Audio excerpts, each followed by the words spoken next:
నమస్కారం. భగవద్గీతలోని ఒక అద్భుతమైన, మనస్సును హత్తుకునే ఆధ్యాత్మిక సత్యాన్ని ఈరోజు మనం తెలుసుకోబోతున్నాం. ఆలోచించండి, మనం రోజూ చేసే మామూలు పనులు నిజంగానే పవిత్రమైన దైవకార్యాలుగా మారగలవా? ఖచ్చితంగా మారతాయి. భగవద్గీతలోని ఈ అద్భుత శ్లోకం ఏం చెప్తోందంటే, దైవభావంతో చేసే ప్రతి పని ఒక పవిత్ర యజ్ఞమే. అంటే ఏ స్వార్థం లేకుండా పూర్తి ప్రేమతో మనం ఒక పని చేస్తే అది నిజమైన పూజగా మారిపోతుంది.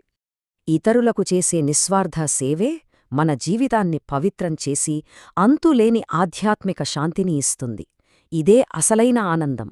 ఈ సత్యానికి సజీవ ఉదాహరణగా సుధామూర్తిగారి జీవితంలో జరిగిన ఒక కదిలించే సంఘటనను ఇప్పుడు చూద్దాం. ఆవిడ ఒక గ్రామానికి వెళ్ళినప్పుడు అక్కడ బడిలేక పిల్లలు చదువుకి దూరమవుతున్నారని గమనించారు. ఇది చాలా బాధాకరం. కనీసం పుస్తకాలు, బెంచీలు లేవు. వానొస్తే చదువు ఆగిపోయేది. ఆ పిల్లల కష్టాలు వర్ణనాతీతం.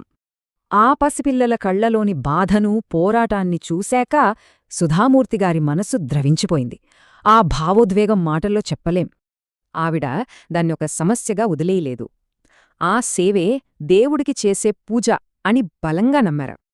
ఆ నిస్వార్థమైన ప్రేమతోనే కేవలం కొద్ది రోజుల్లోనే ఆ గ్రామంలో సరికొత్త బడిని కట్టించారు. ఫలితం పిల్లల చేతుల్లో పుస్తకాలు, ముఖాల్లో వెలకట్టలేని చిరునవ్వు. ఆ దృశ్యం చూస్తే మనసు ఆనందంతో నిండిపోతుంది. ఆ పిల్లలు గొప్ప స్థాయికి వెళ్లారు.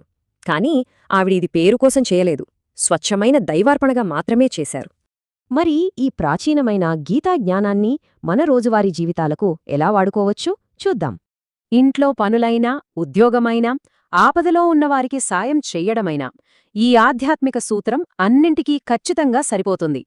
మనం చేసే ఏ పనైనా స్వచ్ఛమైన ప్రేమతో, స్వార్థం లేకుండా చేస్తే అదే దేవుడికి అర్పించే గొప్ప నైవేద్యమవుతుంది.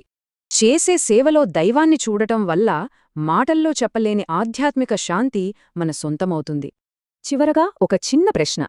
ఈరోజు మనం చేసే ఏ చిన్న పనిని ఒక గొప్ప దైవ సేవగా మార్చగలం?